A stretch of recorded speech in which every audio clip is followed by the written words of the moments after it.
Okay, let's just go to the music. Put the music on pause.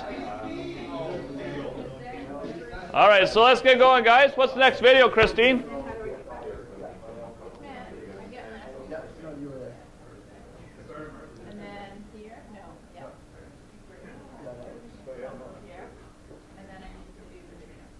All right, what do we got, Christine? That's live. Hey, John. Is that on still? Or what happens there? Just so you know. It's what? It's just slow? It's okay, it matches me then. All right. So they always come back with the same questions. So what I did is I assembled those questions that you always get. And we'll just go over them. Well, Ross, what if the tenant buyer, because by this time they know that I'm not going to be the tenant, that I'm going to be putting somebody in it, but they know that I will be their tenant. So Joe, yes, I'm going to put something, but Joe, I'm going to be paying you the rent. So I'm going to be your tenant. Yep. That's what my flyer said. You know, if you looked at the top of the flyer, isn't that a nice way of putting it? It says, you will relax knowing your rental property is being professionally taken care of with no further energy, worry, stress, or financial loss on your part. Isn't that nice, Joe? I don't know either. And my main concern, Joe, is that, as you know, and bad news travels a lot faster than good news, right? And I wouldn't want you saying anything bad about our company. You know, we have an excellent reputation right now. We wouldn't want that being messed up by anything bad. Joe, the bottom line is we don't give out references or referrals from other clients we work with because, Joe, we would never bother you for any references or referrals. But what I could do, Joe, if you really want, is I can give you some properties that we currently have under management and you can drive by them and have a look at them. I could even give you some references and referrals from some of our satisfied clients, if that would help you. Is that something that you would like? So I will have some references. I'm not going to give them the name. Look at it and go, that's no good. And your lawyer is going to mark it up in red, and then I'm going to correct it and make it perfect. Then I'm going to take it over to Joe's lawyer, and Joe's lawyer is going, that's no good. And we could go around the entire room, and each and every one of you could take it to your own individual lawyers, and they're going to correct it. They're going to find something that they want to change. It's what they get paid to do.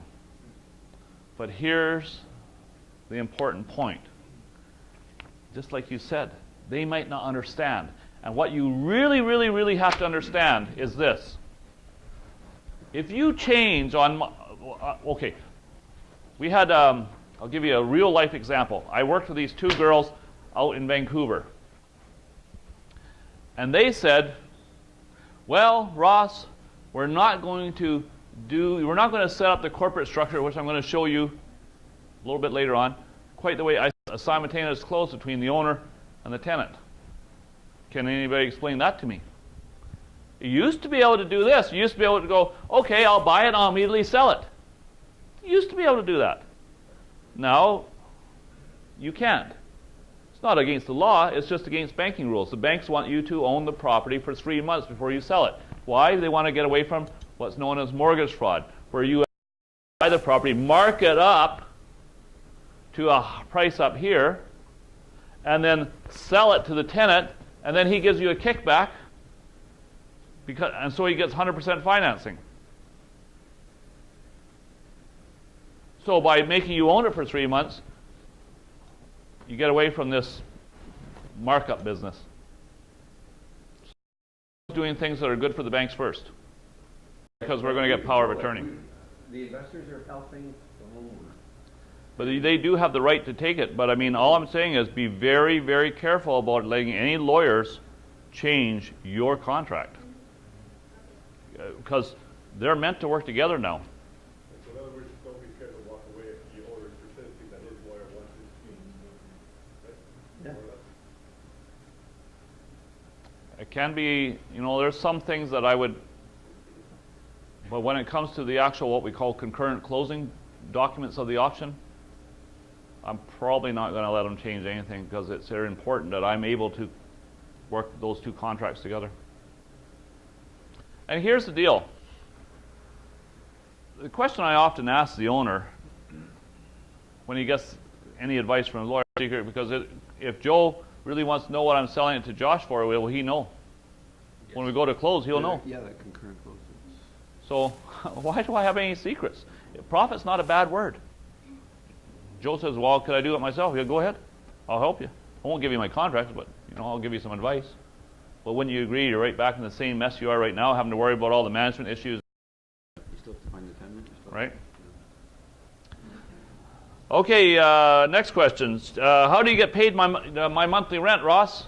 Let me ask Joe, how do you want to get paid? We have three solutions. You can pick one of these three. We could give you post-dated checks. We could have the check couriered to you monthly, or what most people prefer. Now, the word most is a very powerful word in a negotiation, because what is most people's desires? To be the same. To be like most people. Very few people want to be weird. And then they have to stamp the checks. And how can you guarantee? Yes, Kenson. If you're starting out and they ask for references and whatnot, how would I don't have any references. You're so lucky, Joe. You're my first client, right? But Joe, if you really want to know, I'm working with this guy who's been doing this for years and years and years, and if you need some references, I'm sure I could get some from him. So you got to steal credibility, but don't lie. I don't have any. Hey, you're so lucky, Joe. You're my first client. Man, I'm going to remember you forever.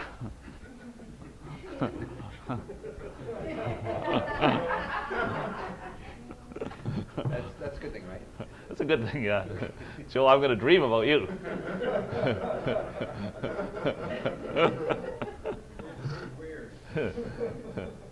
How can you guarantee not to buy the property?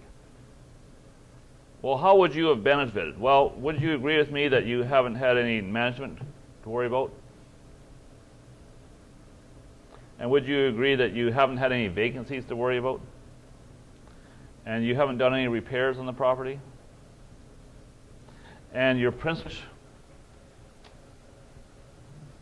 And as a side bonus, you're still legally the property owner, so you get all the tax advantages of being an owner, even though you're not acting like one. It's kind of cool, right? Yeah. So worst case scenario, would you have benefited from me looking after your property all this time? And the only person who's going to lose in this whole deal would be me. That's a pretty good argument, right? Well, what about my future equity on the bottom of control of that decision? Well, let me ask this, Joe. When does your mortgage term come due? Because in today's world, there's a lot of mortgage payout penalties, even some interest differential penalties, and I'm saying which are very high. By the way, this is a true story, which doesn't mean the rest of what I said wasn't true, but this is true. A friend of mine in that project bought his way out of that project. He had $130,000 mortgages, and on the $130,000 mortgage, there was $30,000 interest differential payout penalty. Imagine that. You have a $130,000 mortgage, and to get out of it early was a $30,000 mortgage payout penalty. You know who I'm talking about. Yeah. Imagine that. I think it'd be pretty high. If you want to see that spreadsheet there, And the spreadsheet, I think we changed it to 90. just show the lease option spreadsheet. Yeah, the one we did yesterday. Let's use that one. Yeah, just do your Alt Tab thing, which you see all this. Go here, click on this. Yeah. All right. So you can see up there what we talked about. Oh, we said 1900. 1900. Okay. Sorry. Yeah, that's 1900. All right. So what did you say the rental amount was, Joe?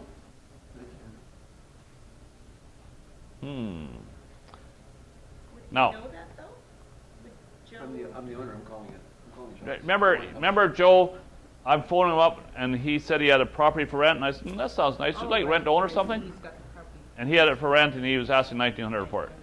So I engaged his subconscious and his conscious together. And do you realize that you can only think about one thought at a time, but your subconscious mind is always working? In other words, if I told you to think about a pink elephant, you can't think about tying your shoes at the same time. It's like, No. See, to tie my shoes, elephant. It's one thought at a time. By the way, Joe, what is your mortgage on this property? What is your mortgage payment? Mortgage payment's like $520. No, well, it'd be more than that. Let's be realistic. $1,500. $1,500. Okay. So is that your principal and interest payment? Okay. So his principal and interest payment is $1,500. He wants $1,900 as rent, but now I separated what he wants and what he needs. His principal and interest payment is $1,500. I want you paying that mortgage in full every month. Now, obviously, if the payment is $1,800, unless he's got it from a private lender with an enormous interest rate, then the property really should be priced at about $1,800 rent, shouldn't it? I mean, Josh, when I move him in there, is he going to have to pay at least that much? Absolutely, okay? So it's not like I was out of line by paying him more. He was just asking too little, in my opinion. And I just came to him and said, well, I need to cover your mortgage payment. And you know what he said to me? He said, I got 2 more properties for you if you want them. I got one out in Chestermere, and I got another one in Conrich if you want it. I go, yeah, I might be interested in those. But I'm creating win-win. See this? So I always want to make sure at least I'm covering the mortgage payment. 3 or 4 years? Yeah. What does that cost you, Joe? $2,800. $2,800. So every 4 years that would be like $700, or every year, Every year, about $700. So we could put 700 in there. So just go ahead, Christine. You can fill that in.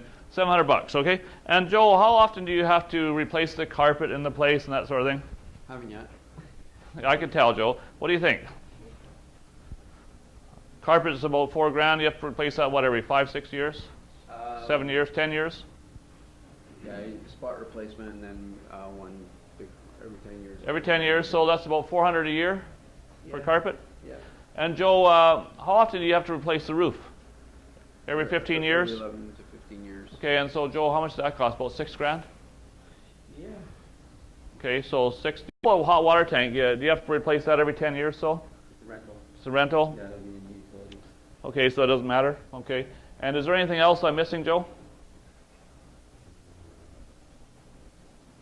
About it. So we got 500 and 500 is 1,000 and 1,250 and 1,100. It's 2,350, Joe. So Joe, so at least 2,350 a year, isn't it?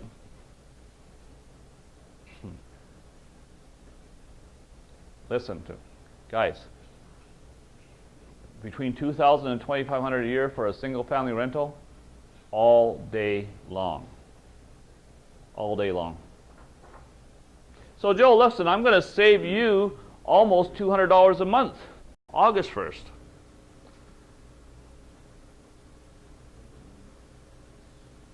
Because realistically, to put a good tenant in, that's probably when they're... Now, sometimes he goes, yeah, okay, but what a lot of times he'll go, no way, I could fill, hey, this is a hot market.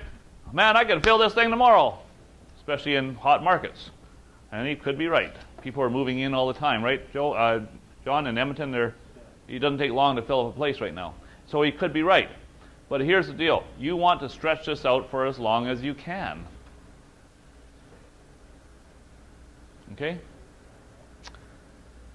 I can usually get a couple months out of it, especially if I'm going to buy the place.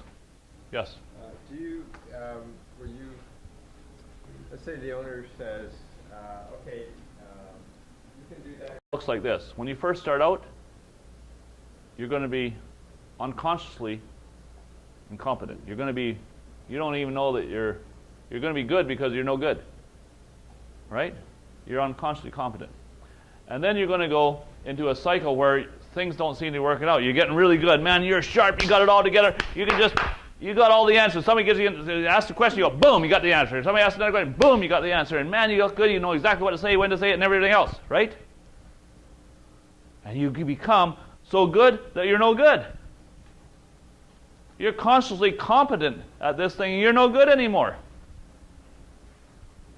You're so good, you're too good. And what happens to your sales? They go down.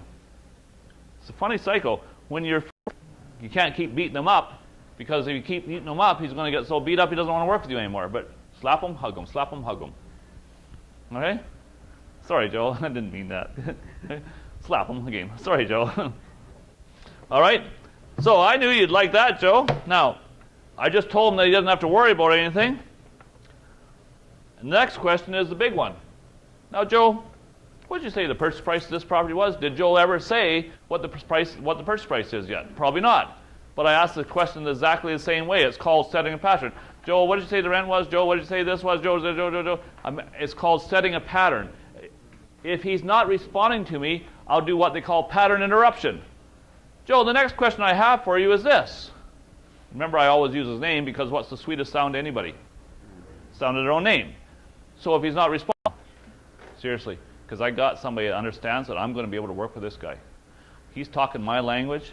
We're talking together. We're going for coffee. We're not only making a deal on this house, are we, Joe? We're making a deal on a lot more houses. As soon as I find somebody that's talking my language, we're doing business together. No question about that. So that's not normal. Okay, Joe, so you're saying the property worth more in 3 years. Now, the reason I'm taking some time here, guys, I hope you can appreciate this, is we're going to do this and then we're going to go for lunch. But this really is probably, this is where all the money's made, right here. Getting the property the right is where it's made, right? Yeah. So, you know, I need to show you how very important to me, Joe, because if I don't fill this out correctly, I won't know whether you're actually winning or losing, and I won't know if I'm making some money. But since you know this property better than I do, you could probably help me with this. Fair enough? Can we just take a couple minutes and just fill this out? Sure. All right, Joe. What do you think the estimated fair market value is today, Joe? Right? Yeah. And Joe, so we'll put 350 there, Christine. And we'll put 350 here as well. So this says Joe doing it by yourself in this column. And this says working with me and no work on your part, Joe. Fair enough? You guys want to know where that sheet is? It's on page 339, right? Correct? Now, Joe, you're saying that in 3 years you actually won't come in. That would be a perfect scenario if there was no vacancy, but this is actually what's going to come in. Right? And then, Joe, we just figured out that you're going to put in $2,350 a year for repairs. By the way, over here, with me, you would have $1,700 a month times 36 months, right? Which is $61,200. 200. Can you see that at the back, guys? Because we can blow this up and make it bigger if we want. Now here, Christine put 0. Because with me, you're not going to have any vacancy, Joe. 0, 0, 0. All right, now, with me, you're going to have 0. So the repairs were $2,350 times 3 years, right? 2,350 times 3 equals $7,000. So they would have a $705 charge. 10% of $7,050 would be $705 charge for looking after the repairing of the property. Okay? With me, you have 0 here and 0 here. So the total cost for management is $6,840, $1,900, and $705. What's that? Plus $1,900 plus $705. So the total cost here is $9,445 for your property, Joe, that's vacant. $80. So for a month and a half, it'd be about $120. And for me, it wouldn't be 0 because I never have to worry about being vacant. Even if it's vacant, I still pay you. What about gas, Joe? What is it going to cost you for gas in this single-family home if it's vacant for a month and a half, Joe? Depends on time of year, but another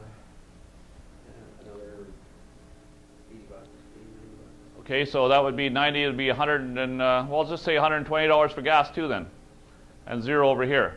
And Joe, is the water and sewer included in the taxes, or yeah? All right. So nothing here. Lawn and snow, Joe. Lawn and snow. Next one, Christine. Okay. What are you going to pay? Do you ever have to hire a bailiff? I have, yeah. But maybe we'll just say for this term, you'll have good tenants. You don't have to hire one because it's about 1 out of 10 tenants, right? Now, Joe, after that, what about getting the property ready to show when you go to sell it, Joe? $4 or $5 grand? Yeah. After your tenant moves out? Okay, so will you say 4,500 bucks? Sure. And Joe, since we have to compare apples to apples, and this would be you doing no work, how much would you spend on real estate fees if you did sell it for $380,000? How much would the real estate agent cost you? 6%? 380,000 times 6% would be 22,800. And Joe, what about legal costs? What would it cost for legal? A couple grand? 1,000. That's 8,890. Good catch, Linda. $8,890. Good catch. I'm just trying to get you to lunch here. Kind of rushing here. All right. So can somebody subtract all those numbers? Please? Ross, I'm sorry, but You're not have to be sorry. that number, that 5, how did we get to 5 months? Well, I just made it up. 2 months, or 1 month to fix it up, 2 months to sell it, and 2 months before the person closes and moves in. All right. So somebody do all these numbers for me here. Can we start with this? 365,000 plus 68,400 minus 8,550 minus. Would he still be better off? Huh? He'd still be better off, right? So go up. So, Joe, as you can see, we were thinking of paying you $340,000, and you'd actually work out better. So let's do that again. $340,000 minus 0 plus 61,200 minus 7,200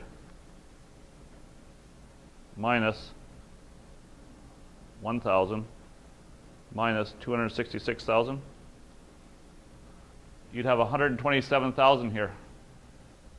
You'd end up with $127,000, Joel. Contract legal. Fair enough. This is on page 342 now. To make the option contract, 342. Question number 10.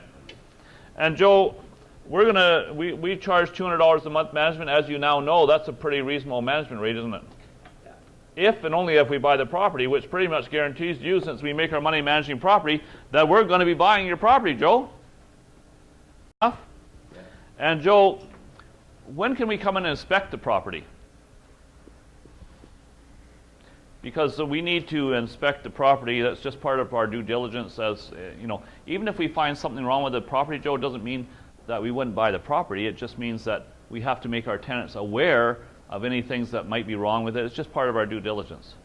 So we need time. Now, my inspector's out of town.